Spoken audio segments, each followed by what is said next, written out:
Good evening, everyone. You're listening to Red Pill 78. I am the Corruption Detector, and this is your Red Pill News. Hope everyone's having a lovely day and that you got a chance to check out the video from yesterday. Lots of cool information, several new posts from our favorite Anon. We're going to cycle back into a post from yesterday because we've gotten some more information. It's in regards to Nancy Pelosi and where she was and where she's been. Apparently, she has told the world community that the United States is still all in for the Paris Climate Accords, even though President Trump pulled us out back in 2017. She can't do that. Also, we've got some great news. You may remember the name of a man, George Nader. He was convicted of some terrible crimes against children, and he was deeply involved with the Mueller probe. Well, he's just been indicted along with 7 others and charged with $3.5 million in illegal campaign contributions to who? Hillary Clinton. We've got the information on the DOJ from that. Now also, Adam Schiff and the House Democrats have released their sham impeachment report. It's littered with assumptions and outright lies. Also, during the entire impeachment sham, it looks like Adam Schiff was tapping the phones of Rudy Giuliani, and it means that he was able to listen in on people like the president and Devin Nunes. Very, very concerning. Also, yesterday, it looks like Andrew Yang got a little too excited and sprayed whipped cream into a kneeling supporter's mouth. The insinuations are pretty gross. And then finally, it looks like we have confirmation that Bill and Hillary were regular guests to Zorro Ranch in New Mexico. We're going to go over all this stuff and more, so I want everyone to sit back, relax, grab your popcorn, and we'll be right back after a quick word from our sponsor.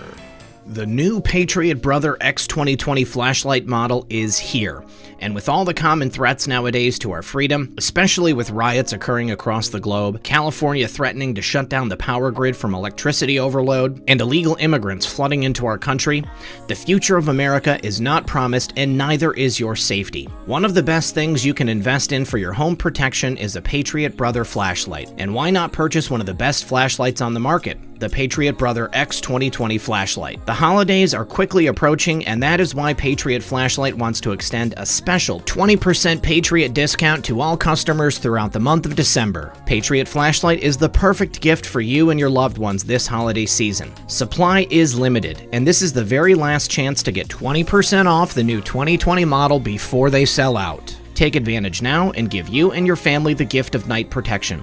Please visit www.patriotflashlight.com. All right, guys, thanks for sticking around. First of all, we're going to go back to yesterday's post 3647 entitled, "The Paris Agreement on Climate is Another Scam to Rip Off Taxpayers and Enrich the Politicians." Of course, you remember that we had a picture of the Eiffel Tower right here. It is entitled, the picture itself is entitled, Paris EF. I'm just assuming that's Paris Eiffel. And we've got the articles about Nancy Pelosi talking about the climate summit. And then our favorite Anon goes through and asks us questions about the money and exactly how it's spent. Now we've been told over the course of this operation how this money is used by the elected officials that are supposed to be representing us in Congress and across the globe. The fact that that money goes directly into their pockets. And that's how these people are becoming multi-millionaires. So let's go ahead and take a look at an article from the Gateway Pundit, and we're going to see a little bit deeper into what Nancy Pelosi was doing when she was abroad at this climate conference. All right, and this article is entitled "Sedition. Pelosi Travels to Madrid for UN Climate Meeting, Tells Delegates United States is Still In. WTH? Trump pulled us out of that Paris Agreement back in 2017. Well, Nancy Pelosi traveled to Madrid, Spain, with a delegation of Democrat politicians for the 25th United Nations Climate Change Conference. Pelosi is attending the Global Warming Junk Science COP25 meetings. Now, Pelosi told the delegation she's been attending these meetings since 1992 when global warming was not even a conspiracy yet. And then Pelosi told the UN delegation that the United States is still in. How could she do that? Legally, how could she when President Trump pulled us out of the Paris Climate Accord? Of course, she's wrong. President Trump pulled us out in June of 2017. Now, Pelosi either does not know what she's talking about or she's playing president and needs to be slapped back into reality. Let's go ahead and take a look at this tweet from Friends of Nancy P. It is pretty exciting for us to be here. So for some, it is the first COP meeting. For me, my first one was called Earth Summit in 1992 in Rio, Brazil. And we had certain goals then. Clearly, we have not met them. We will meet the goals of this COP25. In August, I was honored to represent the United States at in Brest, France for the G7 Heads of Parliament, where we focused on parliaments committed to the oceans. And I'm so pleased that this COP25 has that blue ocean priority as part of it. It's a privilege to lead this very distinguished congressional delegation from the House and the Senate to continue this crucial conversation. By coming here, we want to say to everyone, we're still in. The United States is still in. Please, Nancy, do tell, how can you speak on behalf of the United States when President Trump already pulled us out of the Paris Climate Accord? As the article was titled Sedition, I do think that this is seditious activity. She is out there on a global stage undermining President Trump and the agenda set in place by the Make America Great Again movement. Not something that we can stand for. All right, so the next couple of posts, just a couple of quick fun memes. First of all, post 3648, it is Nancy Pelosi and Gavin Newsom standing in California in front of the wildfires that continue to ravage the California countryside and the cities. And then post 3649, it's going to be biblical. And remember, you guys, when President Trump retweeted this tweet from the Trump train, now that Russia collusion is a proven lie, when do the trials for treason begin? And then there is also a YouTube video clip that's included. Let's go ahead and take a look at that real quick. And what it is a clip from the movie Law Abiding Citizen. The character in the film right here says it's going to be biblical. He's going to bring down the temple on their heads. And I would like to think that this right here is a pretty obvious metaphor for what's going to be happening to the Democrats and the deep state. Now, as promised from my friend Corey Lynn at Corey's Digs, George Nader, who is a bad man, and 7 others were charged in a $3.5 million conduit campaign contribution case. Guess who they were donating to? It was Hillary Clinton's 2016 presidential campaign. Not only that, but also other various Democratic committees. Let's go ahead and take a look at the press release from the DOJ. All right, and here it is from the DOJ. It's entitled California CEO and 7 others charged in multi-million-dollar conduit campaign contribution case. So this was a sealed indictment. Very interesting. 7 sealed indictments. They were against the CEO of an online payment processing facility and 7 others. They were charged with conspiring to make and conceal conduit and excessive campaign contributions and related offenses. And this was during the 2016 presidential campaign and thereafter. Now, a federal grand jury in the District of Columbia indicted these people: Ahmed Andy Khawaja of Los Angeles, George Nader, Roy Boulos, Rudy Durkmanigian, Mohammed Mo Diab, Ronnie El Sadi, Stephen Hill, and Thane Whipple. These are 53-count indictment charges against Khawaja and 2 counts of conspiracy, 3 counts of making conduit contributions, 3 counts of case causing excessive contributions, 13 counts of making false statements, 13 counts of causing false records to be filed, and 1 count of obstruction of a federal grand jury investigation. Now, George Nader specifically is charged with conspiring with Khawaja to make conduit campaign contributions and related offenses. Now, according to the indictment, from March 2016 through January 2017, Khawaja conspired with Nader to conceal the source of more than $3.5 million in campaign contributions. They were directed to political committees associated with a candidate for the president of the United States in the 2016 election. That would be Hillary Clinton. Now, the indictment also states that Nader is in federal custody on other charges. I really want to know what those other charges are. Are they related to his past crimes against children? Because he did get nabbed not too long ago, and it was in the news, and this was all after he had worked with Mueller on the sham Mueller investigation. Very, very interesting, and I'm certainly looking forward to seeing how this case plays out. All right, also next on the list, the House Democrats have released the sham impeachment report, and it's littered with assumptions and outright lies, as we would expect. The House Permanent Select Committee on Intelligence Tuesday released the much-anticipated Trump-Ukraine impeachment inquiry report. The impeachment inquiry into Donald J. Trump, the 45th president of the United States, uncovered a months-long effort by President Trump to use the powers of his office to solicit foreign interference on his behalf in the 2020 election. Lies. All lies. As described in this executive summary and the report that follows, President Trump's scheme subverted U.S. foreign policy toward Ukraine and undermined our national security in favor of two politically motivated investigations that would help his presidential re-election campaign. The president demanded that the newly elected Ukrainian president, Volodymyr Zelensky, publicly announce investigations into a political rival that he apparently feared the most, right, former Vice President Joe Biden, and into a discredited theory that it was Ukraine, not Russia, that interfered in the 2016 presidential election. To compel the Ukrainian president to do his political bidding, President Trump conditioned two official acts on the public announcement of the investigations: a coveted White House visit and critical U.S. military assistance Ukraine needed to fight its Russian adversary. Now, just a couple of quick observations. If President Trump is beholden to Russia and Vladimir Putin, then what is he doing helping out Ukraine to stop Russia from being able to exert influence over Ukraine and the new president, Zelensky? And then the second thing is the idea that President Trump is somehow afraid of Joe Biden. I would imagine that President Trump keeps just as close a tab on national polls as any other candidate. And if you do, then it's quite obvious that Joe Biden poses absolutely no threat to President Trump or any other candidate for that matter. Maybe a couple of the Democratic candidates, but that's only because the field is so big. No one wants to vote Joe Biden into the office of the presidency, especially not after the most recent weird incident where he bit his wife's finger on stage. He's a creep. Now, reading through that, I get the feeling that we are listening to Adam Schiff's fever dream diary. He kept this next to his bed, scribbling furiously in the middle of the night as sweat was pouring from his brow, putting his hopes and dreams on paper, just imagining a world where President Trump would ever do something that he would be able to use to remove him. But it's not there. It never was there. Everything that Adam Schiff wrote in this report is fake, phony, and false. The idea that President Trump is afraid of Joe Biden is absolute rubbish, complete and total fiction.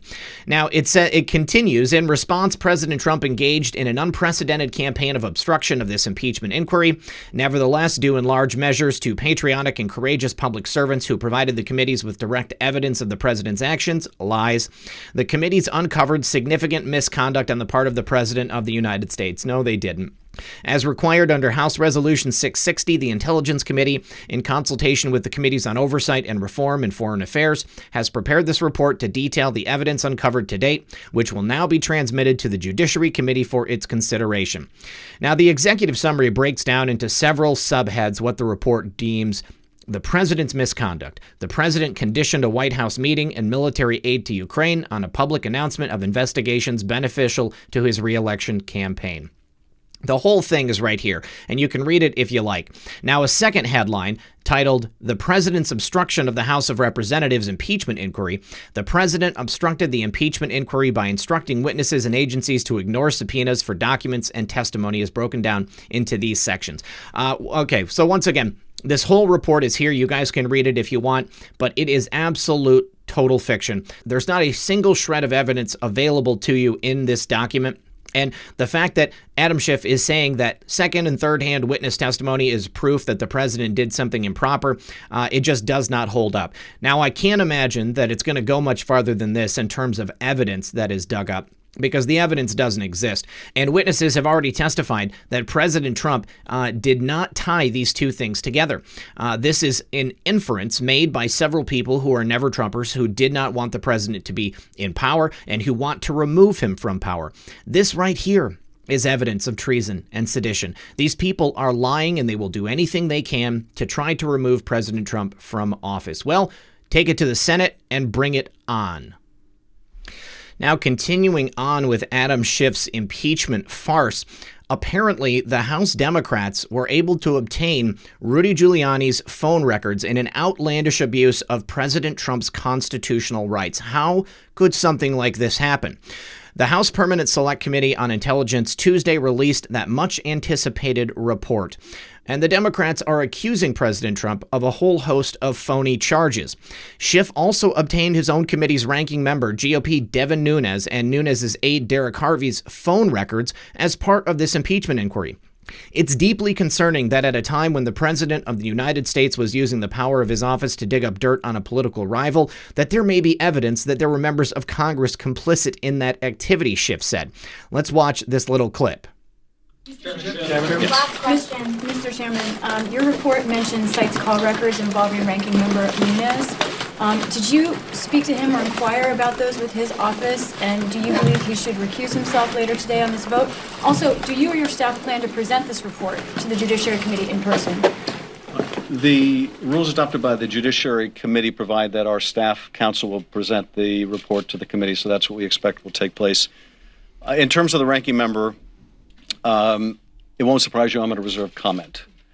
It is, I think, deeply concerning that at a time when the President of the United States was using the power of his office to dig up dirt on a political rival, that there may be evidence that there were members of Congress complicit in that activity. Now, there's a lot more to learn about that, and I don't want to state that that is an unequivocal fact. But the allegations are deeply concerning. Our focus is on the President's conduct first and foremost. It may be the role of others to evaluate the conduct of members of Congress. Thank you very much. I am just blown away that this is the point that we're at in American politics. Exposing corruption. That's what President Trump was doing with this whole Ukrainian thing. Exposing corruption is what Devin Nunes is doing if he was trying to help in any manner. By bringing in these witnesses, by bringing in the information of what really happened in Ukraine, Devin Nunes is fully within the boundaries of the power of his office, and especially his position on this committee and others. Now, it wasn't just Devin Nunes, it was his aide Derek Harvey whose phone records were obtained by the Democrats. Schiff and the Democrats obtained phone records for President Trump's personal attorney Rudy Giuliani and investigative reporter John Solomon. We were told about this a long time ago by our favorite Anon. This violates President Trump's constitutional rights. Judicial Watch founder and President Tom Fitton called this an outrageous abuse of President Trump's constitutional rights, as it is. Now let's go ahead and take a look at the post regarding the tapping of John Solomon. All right, here we are in post 3588. Why did the former U.S. ambassador to Ukraine irregularly monitor comms of U.S. journalists in Ukraine? The question remains, where did Adam Schiff get these phone records? Was it from Marie Yovanovitch, the former ambassador to the Ukraine from the U.S.? Well, we remember in this post, we were told that there was surveillance of Sarah Carter and John Solomon, but that was terminated. That was from July of 2019, July 8th. Could this be the same surveillance net that ensnared the phone records of Devin Nunes, his aide, Rudy Giuliani? If this is not how they were ensnared, then the question remains, just exactly where did Adam Schiff get this information? Through what channels was he able to gather this information? Are there more FISA warrants that were handed down that allowed Adam Schiff to tap in and get this information? All very troubling questions. Now, the fact that Adam Schiff and his Democratic team there in Congress was able to get the phone records of people like Adam Schiff and Rudy Giuliani is troubling to everyone who's heard about it. And Rudy Giuliani is out there right now blasting this fake report that says that Donald Trump is guilty of a host of crimes with absolutely zero evidence. And the very fact that these records were obtained appears to be a violation of the president's constitutional rights. Now, this morning on Wednesday, former New York City Mayor Rudy Giuliani and Trump's personal attorney responded directly to Adam Schiff's sham impeachment report. He said, "The mere fact I had numerous calls with the White House does not establish any specific topic. Remember, I'm the president's attorney. They've already taken away real Donald Trump's rights to call witnesses, cross-examine, confront his accusers, or be represented by counsel at hearings. Now he can't talk to his counsel on the telephone." This is CNN's version of America, coming soon to a theater near you.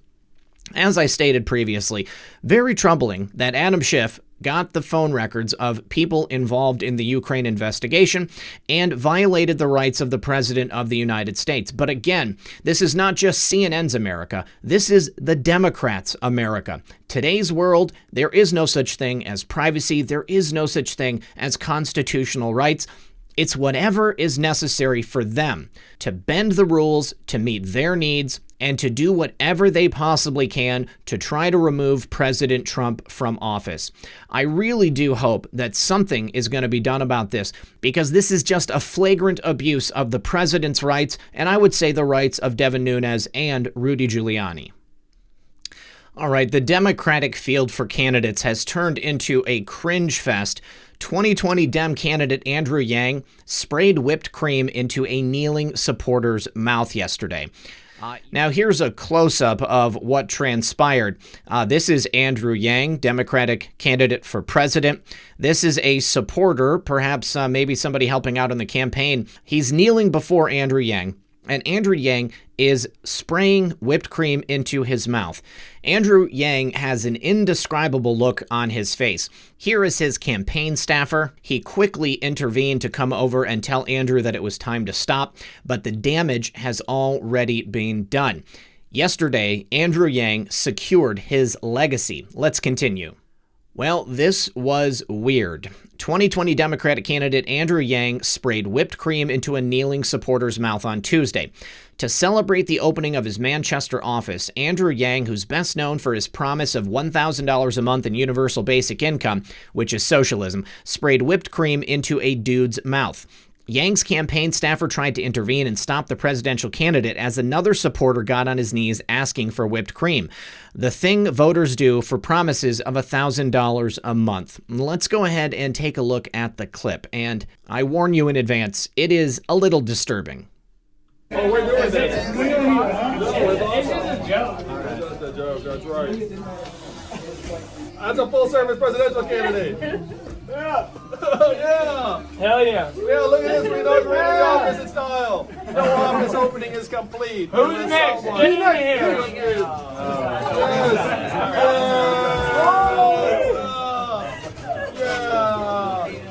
Thank you, Andrew. That was great. Okay, that was really weird. And there are certain connotations that come to mind, considering if you know Andrew Yang's personal predilections, and the idea that these two gentlemen would be kneeling before him to have whipped cream sprayed into their mouths. It really does seem to be something that was a very bad idea for Andrew Yang to do. All right, and finally, keeping with the theme of bad ideas, it looks like Bill and Hillary were regular guests at Zorro Ranch in New Mexico, owned by J.E., this guy right here. It looks like even Chelsea stayed there. Now, investigative reporter Conchita Sarnoff, the author of Trafficking on the J.E. case, joined Shannon Bream in July to discuss Jeffrey's arrest. During their discussion, Sarnoff told Shannon Bream that Bill Clinton flew on the Lolita Express 27 times. Then she dropped this Moab. Sarnoff said that almost every time that Clinton was on the plane via the pilot logs, there were underage girls on the plane as well. Conchita said that Clinton refused her request for an interview. She's quoted here as saying, "I know from the pilot logs," and these were pilot logs that were written by different pilots at different times. Let's go ahead and take a listen to the clip because it gets pretty in-depth. 2005. Let me ask you this, because tonight President Clinton has spoken out and said, I want to make it clear that there was some travel with him. There was always Secret Service. We had brief meetings. You know, people who are trying to tie the two of them together, just like there were people tonight trying to tie Epstein to President Trump, that those are unfair leaps in logic, the Clintons say. I have read too much information and I have spoken to too many people on the inside. I actually attempted to interview Clinton, but he did not agree to do so. And I know from the pilot logs, and these are pilot logs that, you know, were written by different pilots and at different times, that Clinton went, he was a guest of Epstein's 27 times. Now you tell me, Doug Bands was also on the plane many times. Many of those times Clinton had his Secret Service with him, and many times he did not. Almost every time that Clinton's name is on the pilot logs, there are underage girls. There are initials, and there are names of many, many girls on that private plane. So you have to ask yourself, and this is what I asked myself, why would anyone, not only a former president, fly on a plane 27 times that did not belong to him? Are you saying the former president's not telling the truth? Yes, I am saying, sadly, that he is not telling the truth. First of all, Gerald Lefcourt, who was one of Epstein's attorneys back during the original arrest and the original investigation, wrote a letter, it has been made public. And in that letter, Gerald Lefcourt claims that Epstein was one of the original funders of the Clinton Global Initiative. So the question is, as the question is posed, why would someone fly on a plane that was not theirs 27 times? Let alone knowing what Jeffrey had been charged with and convicted of. Being a former president, bringing along your aides, your Secret Service people, and being made aware of the fact that there were underage girls on the plane. I know exactly why Bill Clinton would do such a thing, but Bill was not alone. There's a new report that's out at the Daily Mail, and it reveals that Hillary Clinton accompanied her husband to Jeffrey's ranch in the New Mexico desert several times and even brought their daughter, Chelsea, with them. Bill and Hillary stayed at Jeffrey's notorious baby-making ranch almost every year after they left the White House, according to the disgraced financier's estate manager. The former president was Jeffrey's closest celebrity mate, and the Clintons, along with daughter Chelsea, visited Zorro Ranch a whole bunch of times. A former contractor who ran the IT system at the property told Daily Mail TV in an exclusive interview. The family visited the 10,000-acre estate in the New Mexico desert often, but never stayed in the main house. Instead, the Clinton family bunked down in a special cowboy-themed village created by Jeffrey, which is a mile south of his own luxury mountaintop villa. They'd use one of the two guest houses, which look like they're straight out of the 19th century. Seen in exclusive Daily Mail TV images, the guest homes are next to other traditional Wild West-style buildings, such as an old schoolhouse and saloon bar. An American flag is raised high above the village, which is next door to Jeffrey's private airstrip, where he arrived on his private planes, including his infamous Lolita Express. Now, this is all according to security expert Jared Kellogg, who was brought in by long-standing ranch manager Bryce Gordon to improve security and set up a camera system at the main house and Cowboy Village. Well, right there, we've got confirmation that Jeffrey's blackmail special, his camera and surveillance system that were set up at his home in New York City and most likely existed down at his place in Palm Beach, also was definitely in place at his ranch. Now, if Bill, Hillary, and Chelsea were staying the night in those guest houses, just think of what could possibly have been caught on video by Jeffrey that could have been used to keep Bill and Hillary in line. Not even mentioning the fact that he started the Clinton Foundation with an initial $4 million investment. These people were close. These people were as close as you can be. Stated here also in this article that Bill Clinton was the biggest celebrity friend of Jeffrey. I cannot believe that what Jeffrey was doing was something that was unknown to Bill and Hillary. It was clearly something that they were made very well aware of, and that I imagine they participated in on a regular basis. Well, guys, that's all we have for today. December 9th is just around the corner, so I anticipate much to be taking place between now and then. As we've always seen in the past, the Democrats like to throw something in the 11th hour to stop whatever good news is coming out to help President Trump and to help America. As always, this has been Red Pill 78. I am the Corruption Detector, and this was your Red Pill News. Good luck, everyone, and God bless. Hey guys, it's Red Pill. I just wanted to say one more thing. Thank you very much to all my patrons. Thank you to everyone who supports this channel. If anyone wants to help out, there are links in the description of this video below. Please make sure to subscribe to my backup channels in case anything happens here. I will begin publishing there. And if you guys have any questions or tips for me, please send me an email at redpill78@protonmail.com. Also, don't forget to make sure that you have notifications turned on for this channel. When you go to my channel page, there is a little bell. Click that bell and choose all notifications. And if you don't have one already, go sign up on Twitter and follow me there and make sure that your notifications are on. Because even if you don't get a notification for from YouTube, I always have a notification that goes out on my Twitter page that lets you know every time I put out a new video. I look forward to reading your messages, I look forward to getting the news to you on a daily basis, and I look forward to seeing you all again in the next episode.